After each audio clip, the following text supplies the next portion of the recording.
تو بیماری میں اللہ بندے کے گناہ بخشتے ہیں. تو یہ جتنے لوگ بیمار پڑ جاتے ہیں شکوے شکایت کرنے کے بجائے کہ ہم کو یہ بیماری آنا تھا، یہ ہمارے ساتھ یہ ہونا تھا، ہم اتنا اچھا کرتے ہیں پھر بھی ہم کیوں بیمار ہو جاتے ہیں، ہم ٹائم ٹیبل مین کر کے وہ کھانا برابر کھاتے ہیں، زیادہ 2-2 4-4 پلیٹ نہیں کھاتے، لمٹ سے کھاتے ہیں، وقت پہ سوتے ہیں، فلاں ہوتا ہے، پھر بھی ہم بیمار ہو جاتے ہیں.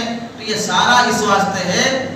ایک تابعی فرماتے ہیں جب کوئی بندہ بیمار ہو جاتا ہے اور شکوے شکایت کرنے لگتا ہے کہ ایسا ہو گیا ویسا ہو گیا، تو اللہ تعالیٰ فرماتے ہیں ما بلیتک یا عبدی، اے میرے بندے میں تجھے اس آزمائش میں مبتلا نہیں کیا الا ان غفرت لک، مگر اس واسطے کہ میں تجھے بخشنا چاہتا ہوں، الا لان اغسلک من خطایاک، مگر میں تجھے تیرے گناہوں سے دھونا چاہتا ہوں. اس واسطے اللہ تعالیٰ بندے کو بیماری میں مبتلا کرتے ہیں. تو یہ بیماری اللہ کی طرف سے نعمت ہے. کیسے پتا چلے؟ اگر بیماری میں گناہ نہیں ہو رہے ہیں. بیمار ہیں آج کل ہاسپٹلوں میں، بیمار کے وارڈ میں بھی ٹی وی رکھی ہوئی رہتی ہے، چینل بدل بدل کے تم گناہ کرتے رہو، چینل بدل بدل کے فلمیں دیکھتے رہو، گانے سنتے رہو. تو اس بیماری کی حالت میں فرشتے تمہارے ساتھ رہتے ہیں، بیماری کی حالت میں دعائیں تمہاری قبول ہوتے ہیں، نیک اعمال تم نہیں کرنے کے باوجود بھی لکھے جاتے ہیں. تمہیں شرم آنی چاہیے کہ اس بیماری میں بھی تم اللہ کی نافرمانی کر رہے ہو. ایسے لوگوں کے متعلق حدیث پاک میں آتا ہے الحمّا رائد الموت، بیماری موت کی رہبر ہے.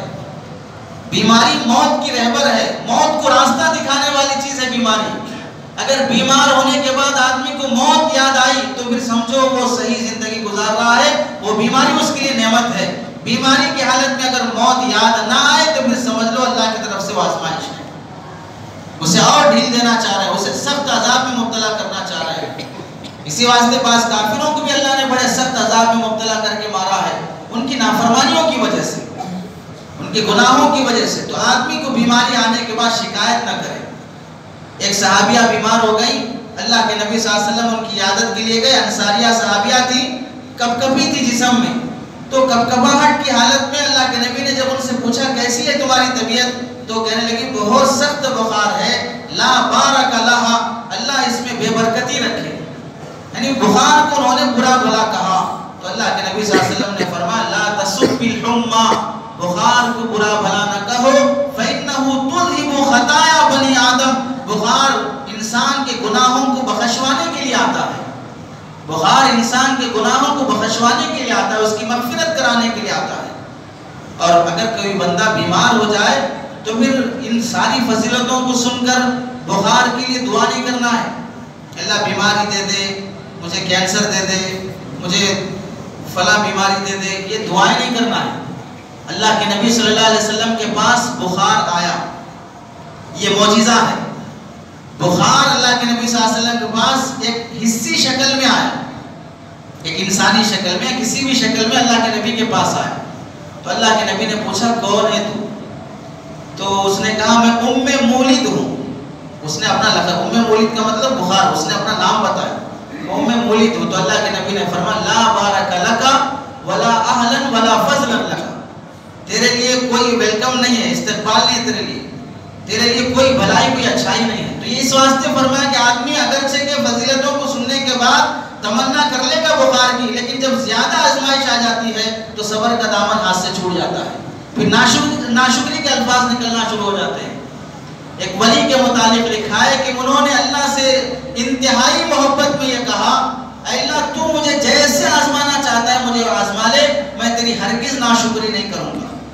اللہ نے پیشاب بند کر دیا، پیٹ پھولنا شروع ہو گیا، تو اب تڑپنا شروع کر دیا. اور مکتب میں جہاں پر اللہ کے چھوٹے چھوٹے یہ معصوم بندے قرآن مجید کی تلاوت کرتے ہیں، ان کے ہاتھ پکڑ کے دعا کرتے تھے، درخواست کرتے تھے دعا کرو کہ اللہ مجھے صحت دے دے، میرا پیٹ پھولتا جا رہا ہے.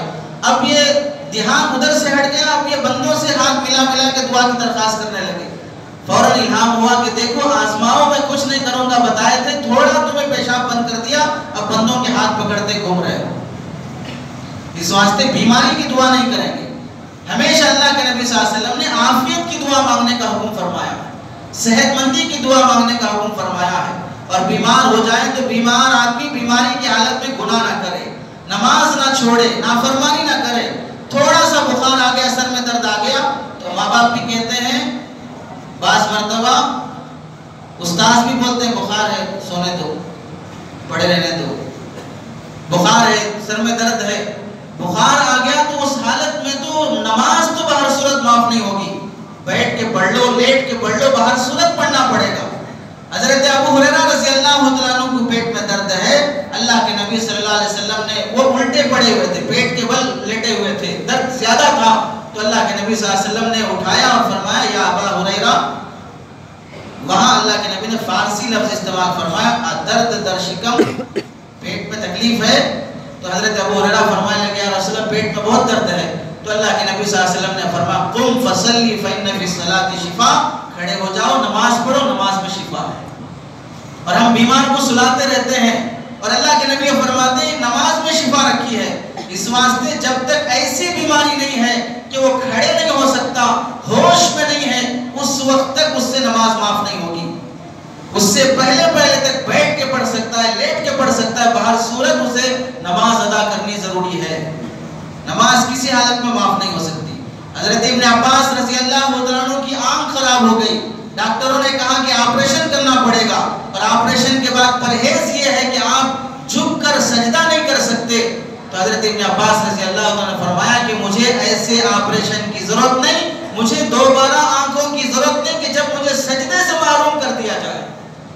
میں ان آنکھوں کی خاطر سجدہ نہیں چھوڑ سکتا. حالانکہ سجدہ چھوڑنا نہیں تھا، زمین پہ نہیں کر سکتے بلکہ جھک کے اس طرح کر لینا ہے.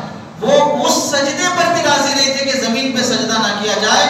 اور آج لوگ تو بہانے بناتے ہیں، اچھے ہٹے کٹے لوگ، صحت ہے، گھر سے چل کے آئیں گے، گھر سے بائک پہ سوار ہو کے آئیں گے، یہاں آنے کے بعد وہاں کونے میں کرسی رکھی ہوئی تو وہاں سے خود کرسی اٹھائیں گے اور ایک سائڈ میں لے کر کرسی رکھیں گے اور خود بیٹھ کے نماز پڑھیں گے.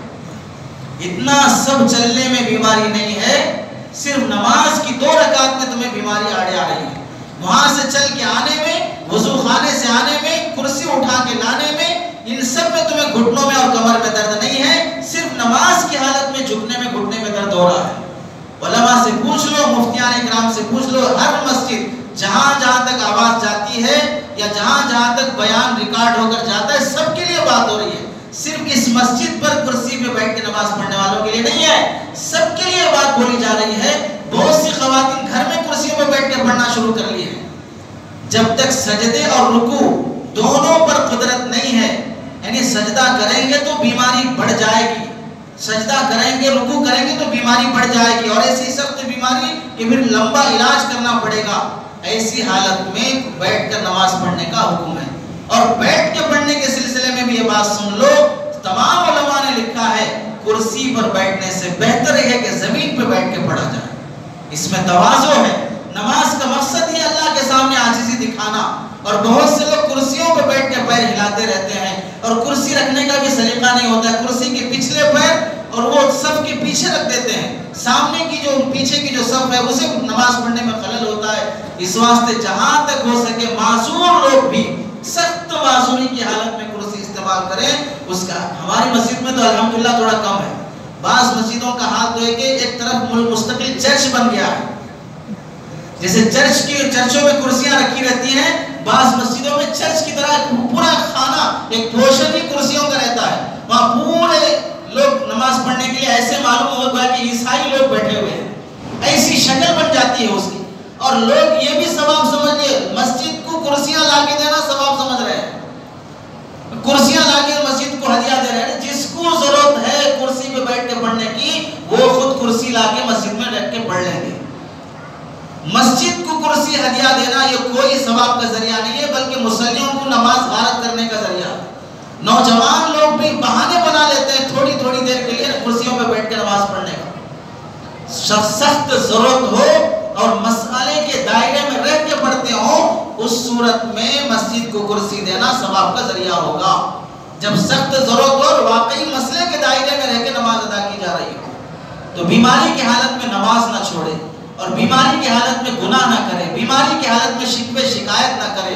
اور ایک حدیث میں اللہ کے نبی صلی اللہ علیہ وسلم نے فرمایا من کتم الحمى، جو بیماری کو چھپاتا ہے، 3 ایام 3 دن تک، یعنی بیماری آئی لیکن کسی کو نہیں بتایا کہ میرے کو فلاں بیماری فلاں ہے ایسا، یہ سب نہیں بتایا، تو اللہ تعالیٰ اس نہیں بتانے پر کیا ثواب دیتے ہیں کہ ماں کے پیٹ سے پیدا ہونے پر جیسے گناہوں سے پاک ہوتا ہے، ایسے اپنے بیماری کو چھپانے پر، چھپانا مطلب لوگوں سے، ڈاکٹر صاحب سے نہیں، حکیم صاحب سے نہیں، حکیم صاحب سے ڈاکٹر صاحب سے چھپائے تو جلدی چلے جاتے پھر،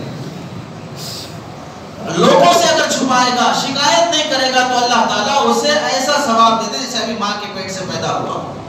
اور پھر اللہ تعالیٰ کل قیامت کے دن جہاں اس نے دنیا میں اللہ کی طرف سے آئی ہوئی اس آزمائش کو چھپایا ہے، اللہ کل قیامت کے دن اس کے تمام عیبوں کو چھپا دیں گے۔ بیماری کو چھپانے کا یہ ثواب ہے کہ اللہ نے میری آزمائش، اللہ نے مجھے آزمایا اور اس کی آزمائش کو چھپایا، اللہ کل قیامت کے دن ہمارے عیبوں کو چھپا دیتے ہیں۔ تو بیماریاں بولتے نہ پھریں، سر میں درد ہے فلاں ہے فلاں ہے، اور ہر کوئی آدمی جب خیریت پوچھتا ہے، سلام کے بعد رواج ہے نا خیریت پوچھتے ہیں، خیریت سے ہیں تو یہی کہیں گے الحمدللہ، اللہ کا کرم ہے، فضل ہے، بہت اچھا بہت اچھا۔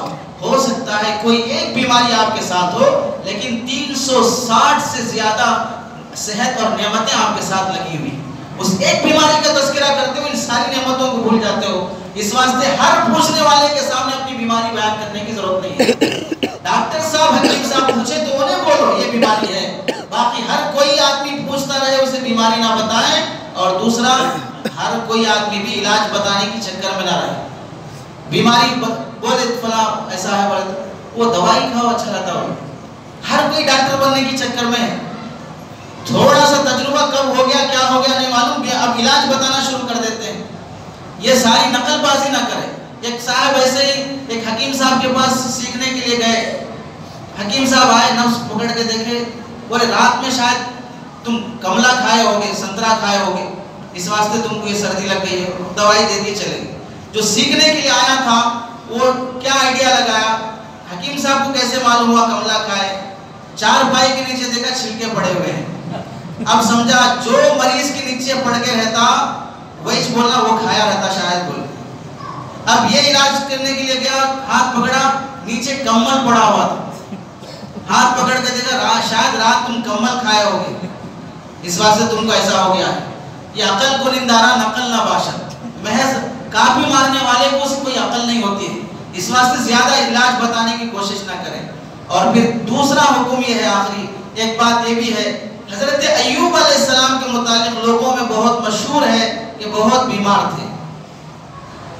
حضرت مفتی شفیع صاحب رحمۃ اللہ علیہ نے معارف القرآن میں اور اکثر تفسیر کی کتابوں میں اور تفسیر ابن کثیر میں علامہ ابن کثیر رحمۃ اللہ علیہ نے صرف اتنا لکھا ہے کہ اللہ تعالیٰ نے حضرت ایوب علیہ السلام کو بیماری دیا تھا۔ وہ کیا بیماری ہے، کیسی بیماری ہے، کتنے سالوں کی بیماری ہے، اس کا کوئی تذکرہ نہ صحیح حدیث میں ہے نہ ضعیف حدیث میں ہے۔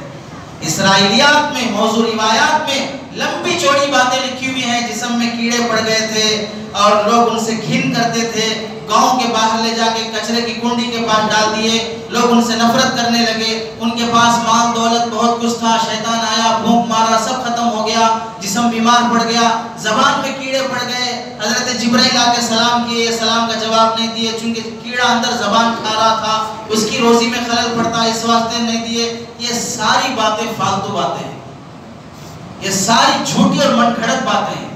تھوڑی دیر کے لیے عقل سے سوچو، کیا اللہ کے نبی کے ساتھ ایسی آزمائش، ایسی بیماری جو لوگوں کو نفرت کرنے والی اور گھن کرنے والی ہو، یہ شان نبوت کے خلاف ہے۔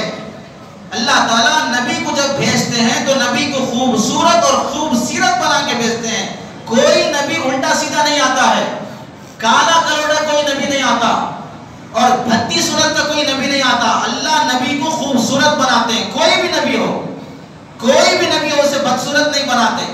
ایسی بیماریاں نبی کو نہیں دیتے ہیں جن سے لوگ گھن کرنے اور نفرت کرنے لگے۔ اس واسطے حضرت ایوب علیہ السلام کے بارے میں یہ لمبی چوڑی واقعی روایت بیان کرنا اور اسے سننا بالکل من گھڑت اور گناہ کی بات ہے۔ بس اللہ نے قرآن مجید میں فرمایا بیماری آئی، حضرت ایوب نے صبر کیا۔ اب وہ کون سی بیماری، کیا بیماری ہے، وہ اللہ بہتر جانتے ہیں۔ اور دوسری بات، بعض لوگ بیماری کی حالت میں منت بھی مانتے ہیں، اچھے ہو گئے تو جان کے بدلے جان دیں گے، جان کے بدلے جان دیں گے، گناہ ہے، بالکل ایسی منت ماننا گناہ، ناجائز اور حرام ہے۔ شرم نہیں آتی؟ تھوڑی بھی عقل سے سوچو، تم اگر اچھے ہو گئے تو دوسرے کی جان لینے کی منت مان رہے تھے، تم اگر اچھے ہو گئے تو کیا بول رہے ہیں؟ میں اچھا ہو گیا تو ایک بکرا کاٹوں گا، یعنی بکرے کی جان لوں گا۔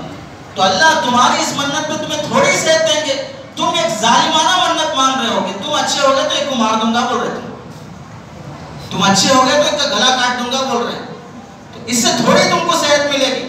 تو اسی واسطے حضرت تھانوی رحمۃ اللہ علیہ نے اور تمام فقہاء نے لکھا ہے، مفتیان اکرام نے، جان کے بدلے جان دینے کی منت ماننا ناجائز اور حرام ہے، اس سے کوئی ثواب نہیں ملے گا۔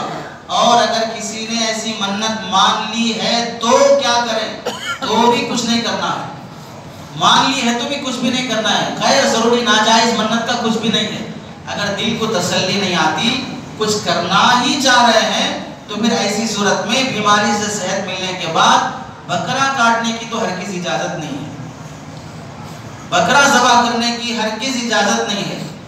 اپنے دل کی تسلی کے لیے بکرے کی قیمت کے برابر یا اس سے کچھ کم یا زیادہ کسی غریب کو صدقہ دے دیں، اس کی اجازت ازرائے مشورہ ہے، ازرائے شریعت نہیں ہے، شریعت میں اس کا بھی حکم نہیں ہے۔ مشورے کے طور پر یہ اجازت ہے کہ آدمی اپنے دل کی تسلی کے لیے صدقہ کر دے، باقی بکرا ذبح کرنے کی یا بکرا صدقہ کرنے کی ہرگز اجازت نہیں ہے۔ اور مدرسے والوں کو بھی یہی حکم ہے کہ وہ بکرے لا کے جب مدرسوں میں دیتے ہیں تو پوچھ لیں کون سا بکرا ہے، آنے والے بکرے سے پوچھ لیں کہ کون سا بکرا ہے۔ اگر پتا چلے جان کے بدلے جان کا بکرا ہے تو اس بکرے کو بول دو کہ یہ بکرا لے جاؤ، یہ بکرا یہاں پر نہیں چلے گا، یہ ناجائز منت کا بکرا ہے، ایسی منت ماننے کی اجازت نہیں ہے۔ اور آخری بات یہ ہے کہ جب کوئی بیمار ہو جائے اس کی عیادت کرنا مسلمان کا حق ہے۔ اللہ کے نبی چھوٹی سی بیماری پر عیادت کے لیے جاتے تھے۔ ایک صحابی حضرت زید فرماتے ہیں، رمیدت عینایا فعادنی رسول اللہ صلی اللہ علیہ وسلم، میری آنکھوں میں آشوب چشم ہو گیا تو بھی اللہ کے نبی میری عیادت کے لیے آئے اور پوچھے تمہاری طبیعت کیسی ہے، تمہاری طبیعت کیسی ہے۔ عیادت کے لیے جانے کا ثواب اتنا ہے کہ اللہ تعالیٰ اللہ کے نبی فرماتے ہیں، صبح اگر اپنے بھائی کی خیریت پوچھنے کے لیے جائے گا 70,000 فرشتے شام تک اس کی مغفرت کی دعا کرتے ہیں۔ شام اپنے بھائی کی عیادت کے لیے جائے گا پوچھنے کے لیے، ہاسپٹل میں ہے، گھر میں ہے، کہیں بھی ہو، گیا اس کی عیادت پوچھ کرنے کے لیے، شام کو گیا تو صبح تک 70,000 فرشتے اس کی مغفرت کی دعا کرتے ہیں۔ اور جب یہ گھر سے نکلتا ہے فوراً ایک فرشتہ آسمان سے آتا اور پوچھتا ہے، تیبتا تاب ممشاکا تبواتا منزلہ، تبواتا فی جنت منزلہ، بہت اچھا کر رہے ہو، تمہارے یہ قدم بڑے مبارکبادی کے لائق ہیں، تم نے ان قدموں کی برکت سے جنت میں اپنا گھر بنا لیا ہے۔ اور جب تک وہ بیمار کے پاس بیٹھ کے اس کی طبیعت خیریت پوچھتا رہتا ہے، اللہ کے نبی فرماتے ہیں اس وقت تک وہ جنت کے باغوں میں گھومتا رہتا ہے۔ کانا فی خلاف الجنہ حتی یرجع الی بیتہ، وہ جنت کے باغوں میں رہتا ہے جب تک وہ واپس اپنے گھر کو لوٹ کے نہیں آتا۔ اس واسطے بیمار ہو جائے اپنا دوست، اپنا پڑوسی، اپنا رشتہ دار، اس کی عیادت کے لیے ہاسپٹل جانا، اس کی تھوڑی بہت مدد کرنا، یہ دعائیں لینے کا وقت ہے۔ یہ بیماری سے متعلق چند ضروری آداب اور احکامات تھے۔ اللہ سے دعا ہے کہ اللہ تعالی ہم سب کو بیماری کے آداب کی رعایت کرنے کی توفیق نصیب فرمائے۔ وآخر دعوانا الحمدللہ رب العالمین۔